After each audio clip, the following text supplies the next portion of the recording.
आज की कहानी सिर्फ एक कहानी नहीं बल्कि दो लोगों के बीच की प्यार की दास्तान है। पर इंसान सिर्फ इसमें एक ही है क्योंकि दूसरा शख्स असल में एक विशाल गोरिल्ला है। जी हाँ दोस्तों, तो चलिए शुरू करते हैं। एक एन नाम की लड़की जो कि थिएटर आर्टिस्ट है और अपने टैलेंट से हर दिन न जाने कितने लोगों को हंसाती है और इसी से उसका गुजारा होता है। लेकिन एक दिन उसकी जिंदगी पर पहाड़ गिरता है। उसकी रोजी रोटी उससे छिन जाती है क्योंकि वो थिएटर बंद हो चुका है और अब वो बेचारी पूरी तरह से बेरोजगार हो चुकी है। सिर्फ वही नहीं, जो अपनी जिंदगी से परेशान है और गुस्सा है। दरअसल दूसरी ओर काल नाम का एक शख्स है, उसे भी कुछ तवज्जो नहीं मिल रही है अपने काम को लेकर। दरअसल वो एक फिल्म मेकर है पर उसकी बनाई हुई फिल्म डायरेक्टर और प्रोड्यूसर को लुभा नहीं पा रही है क्योंकि उसमें उन्हें कुछ नया देखने को नहीं मिल रहा है। हालांकि काल का कहना है कि अगर वो उस पर कुछ इन्वेस्ट करे तो उन्हें कुछ नया दिखा सकता है क्योंकि उसे एक ऐसी जगह मिली है जहां अभी तक कोई नहीं पहुंच सका है।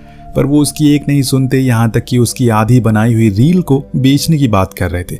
लेकिन काल अपनी अधूरी मेहनत को ऐसे बर्बाद होने तो नहीं देगा, इसीलिए उन रील को लेकर बाहर आ गया क्योंकि उसे अपनी फिल्म को पूरा करना है और इसके लिए उसे अब किसी हीरोइन की जरूरत है। लेकिन उसकी डूबती नैया को देखकर कोई भी उसके साथ काम करने को राजी नहीं हो रहा है। तो वहीं एन भी काम के सिलसिले में एक ऐसी जगह पहुंच चुकी है जहां उसे नहीं होना चाहिए था। पर क्या करे, उसके पास और कोई चारा भी नहीं था। लेकिन आज शायद उसके लिए एक अलग दिन था क्योंकि उसी कैफे में उसकी मुलाकात काल से हो जाती है और उसे उसकी ही जैसी हीरोइन की तलाश थी। पर एन को उसकी कहानी बिल्कुल भी पसंद नहीं आती क्योंकि उसमें सिर्फ एनिमल और नेचर के बारे में बताया और दिखाया गया था। लेकिन काफी देर सोचने के बाद उसने हाँ कर दिया क्योंकि अगर ये काम भी हाथ से गया तो वो पूरी तरह से कंगाल हो जाएगी।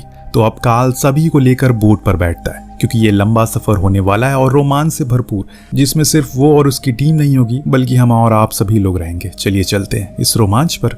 इस बोट पर जैक नाम का शख्स भी था जो कि ऑथर और स्क्रीन प्ले राइटर था। काल ने उसे काफी मनाया, तब जाकर वो उसके लिए काम करने के लिए राजी हुआ। इसके साथ कैप्टन भी था जिसे काल ने जंगली जानवरों का झांसा दिया है। दरअसल उसे जानवरों को पकड़ना काफी पसंद है और जिस जगह पर ये लोग जा रहे हैं वो जगह अभी तक किसी ने नहीं सुनी और हो सकता है कि वहाँ कोई विलुप्त प्रजाति मिल जाए। और कुछ और लोगों का मानना है कि जहाँ ये लोग जा रहे हैं वो जगह सही नहीं है क्योंकि उन्होंने पढ़ा है कि कुछ द्वीप ऐसे भी होते हैं जो इंसानों के लिए नहीं बने क्योंकि वहाँ कुछ अलग प्रजाति के इंसान रहते हैं जो होते तो इंसान है पर उनके रहन सहन औरों से काफी अलग और अजीब होते हैं। पर काल ठहरा सन की किस्म का आदमी, उसे अपनी फिल्म के सिवा और कुछ भी नजर नहीं आ रहा है, इसीलिए उसने सभी को अपनी बातों में फंसा उन्हें यहाँ ले ही आ गया।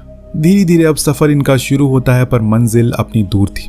पर जितने भी लोग थे वो एक दूसरे से अनजान हैं और इसीलिए पहले के कुछ दिन सभी को एक दूसरे को जानने में लग जाते हैं।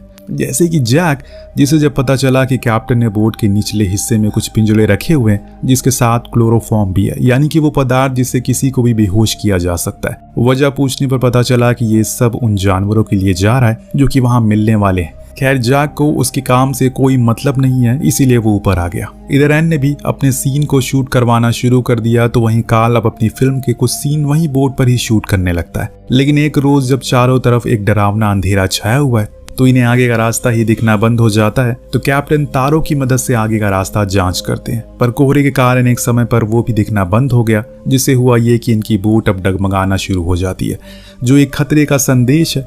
लेकिन काल को जितनी जल्दी हो सके आइलैंड पर पहुंचना है और इसीलिए उसने स्पीड को तेज करने को कहा। लेकिन उसके इस फैसले ने सभी को फंसा दिया क्योंकि आगे जाने पर इनकी बोट एक पत्थर से टकरा गई और फंसी रह गई। कैप्टन ने काफी कोशिश की उसे बाहर निकाल सके लेकिन वो इस काम को करने में असफल रहा।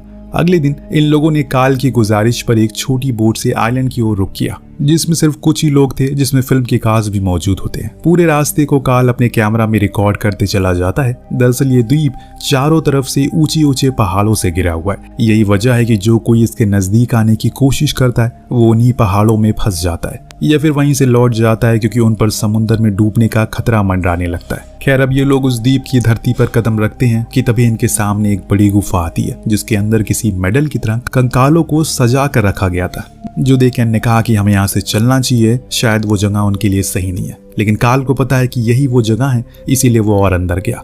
देखा कि वहाँ एक शहर का निर्माण हो रहा है जिसके गेट पर एक छोटा बच्चा खड़ा है। उसे देखकर एन ने कहा कि अब चलो, लेकिन काल उसे चॉकलेट खिलाने चला गया ये सोचकर कि वो उसे अंदर जाने देगा, पर उसने उसके हाथ को ही काट लिया और फिर तभी अचानक से वहां पर चारों ओर से अजीब से आदमखोर इन पर हमला कर देते हैं और इसमें इनके दो लोगों की गर्दन भी उड़ जाती है। तो वहीं एन और जैक को बुरी तरह से पकड़ रखा था जिसे कि अब इन्हें कच्चा ही खा जाएंगे। पर सबसे बुरा हाल तो काल का था जिसकी गर्दन पर सब चढ़े हुए थे जैसे मानो अगला सर कलम उसी का है। इसके पहले कि कुछ और होता वहाँ कैप्टन आकर गोली चला देते हैं, जिससे सब डर कर भाग जाते हैं। अब ये लोग भागकर शिप पर आ जाते हैं, लेकिन अभी तो रोमांच शुरू हुआ है, क्योंकि एन को तो वो लोग अपने साथ ले गए, जिसकी अब बलि देने जाने वाले हैं उस आइलैंड का देवता जो इसकी रक्षा करता है। अब जब इस बारे में औरों को पता चला कि एन यहाँ पर नहीं है तो वो वापस गए, लेकिन तब तक दोस्तों देर हो चुकी थी। उन आदमखोरों ने एन को सूली पर चढ़ा दिया। फिर एक विशाल परछाई सामने आती है, जिसके हाथ को सिर्फ हम देख पाते हैं। उसकी मुट्ठी में एन का नामो निशान ही नहीं रहता। इधर अब ये सभी लोग एन को ढूंढने के लिए निकल पड़ते हैं। इन्हें उस शहर का गेट बंद मिलता है, यानी कि अब सब कुछ समाप्त हो चुका है। ये अब आगे जंगल की ओर बढ़ते हैं। हो सकता है कि एन वहीं कहीं हो, जो कि सच भी था।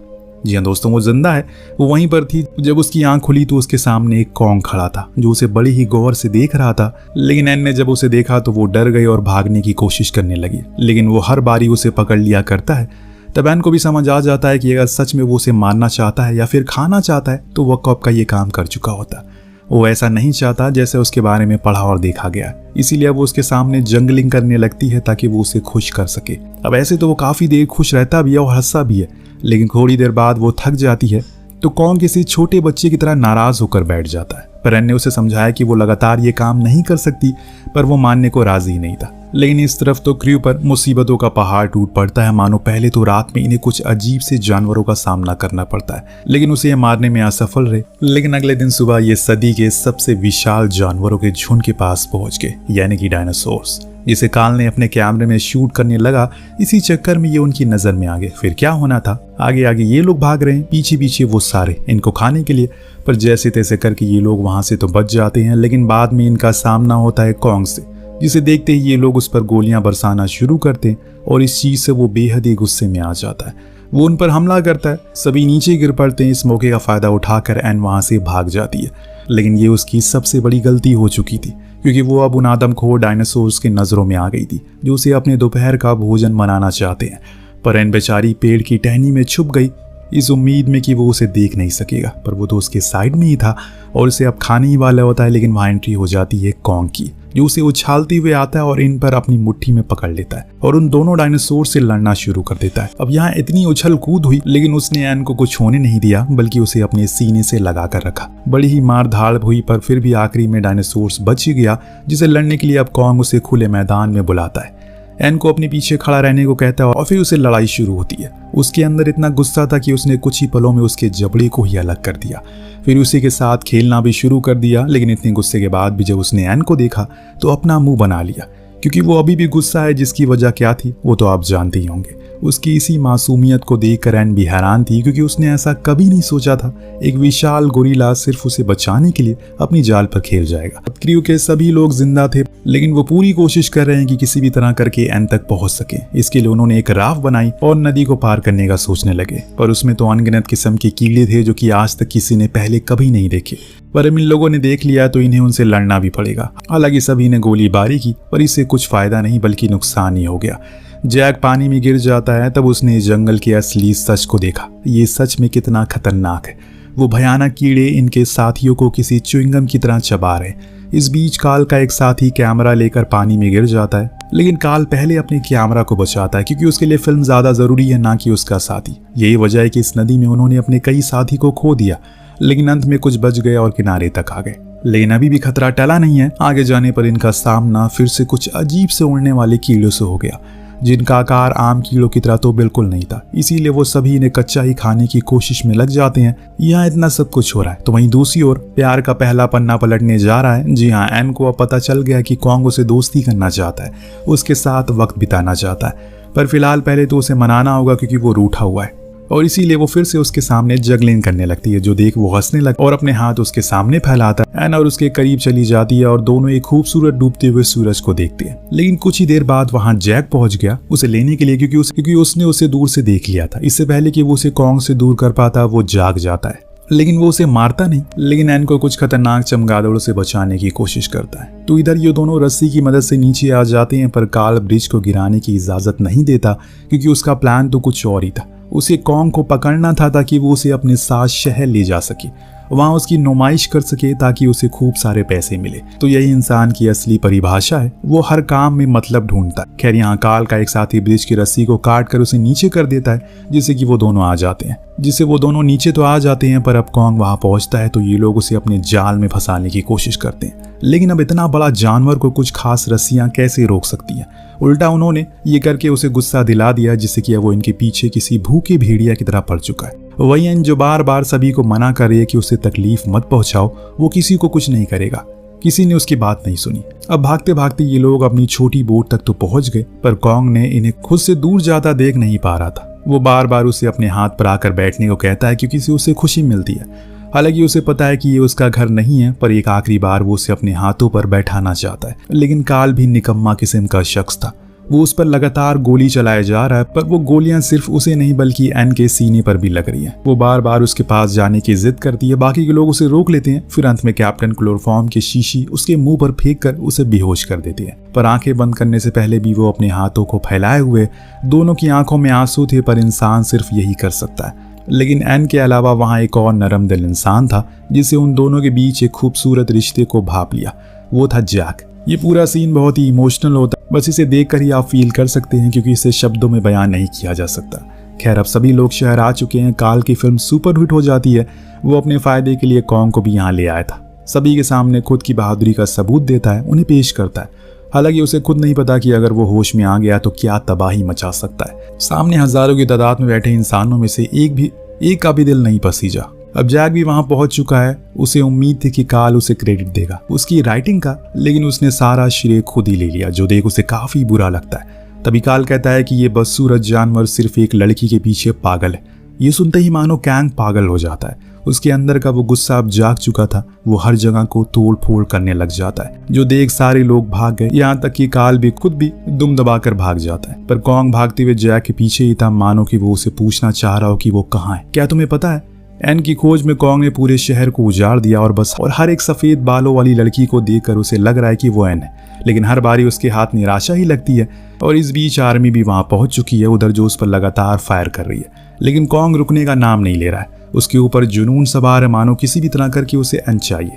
और जब वो उसके सामने आती है तो वो किसी मूर्त की तरह खड़ा होकर बस उसे देखने लगता है। अपनी भाषा में उससे कई सवाल किए कि वो कहाँ चली गई, उसे छोड़कर। कम से कम वो एक अलविदा तो कह देती उससे। एन के कहने के बाद वो उसे अपने हाथों पर बैठाया, जो एन की सबसे पसंदीदा जगह थी। इसके बाद दोनों ही बर्फ में खेलने लगे। कॉन्ग के लिए बर्फ का पहला एक्सपीरियंस था, वो भी किसी इंसान के साथ जो चीज़ उसे बहुत पसंद आती है। दोनों ने काफ़ी साथ समय बिताया, लेकिन इंसानों को ये रास नहीं आया। उन्होंने फिर से गोलीबारी शुरू कर दी। लेकिन कॉन्ग अब उस शहर की सबसे ऊंची इमारत पर चढ़ गया तो वहाँ पर एयरप्लेन आ जाते हैं, जो उस पर कई गोलियां चलाने लगते हैं। और वो उनकी ओर देखकर मानो कह रहा हो कि ऐसा मत करो, मैं सिर्फ अपने दोस्त से मिलने आया हूँ, फिर वापस चला जाऊंगा। लेकिन हैवानियत चलती रहती है। ऐसे ही सिर्फ एक इंसान था जो बार बार उसे बचाने के लिए उसके सामने आ जाता है। वो थी एन। इस बारी भी उसके सामने खड़ी थी और उन पायलट से कह रही है कि प्लीज इसे मत मारो, ये हमारा कुछ नहीं बिगाड़ेगा। पर तब तक दोस्तों बहुत देर हो चुकी है। कॉन्ग बहुत ही घायल हो चुका है, इसीलिए उसने आखिरी बार उसे अपने हाथों में उसे पकड़ा और फिर उसकी आंखों में देखकर अपने इस रिश्ते के इजहार किया। और एन भी समझ चुकी है और इसीलिए पूरी इंसानियत समाज की तरफ से उससे माफी मांगती है, जिसके लिए शायद कॉन्ग उसे माफ भी कर दे, क्योंकि वो तो सिर्फ एन से मिलने के लिए आया था। तभी अचानक से पीछे से एक मिसाइल आती है जो सीधा लगी कॉन्ग पर और वो 200 माले की इमारत से नीचे गिर गया। ये कहानी का सबसे भावुक सीन होता है, जिसे शब्दों में बयां कर पाना बहुत ही मुश्किल है। नीचे मौजूद लोग कॉन्ग के ऊपर खड़े होकर फोटोज खिंचवाने लगते हैं, जिसमें से कुछ लोग तो उसे बेवकूफ़ कहते हैं कि वो इतनी ऊंची बिल्डिंग से बेवजह गिरकर मारा गया। कुछ का कहना था कि ये आर्मी की गोली से मरा है, पर जब काल आता है तो कहता है कि इसे तुम्हारी गोलियों ने नहीं बल्कि हुस्न ने मारा है। जिसके साथ ही इस कहानी का यहीं पर अंत होता है। वेल, आपको कहानी कैसे लगी हमें कमेंट करके ज़रूर बताइएगा। मिलते हैं अगली वीडियो में। Thank you so much watching. Peace out.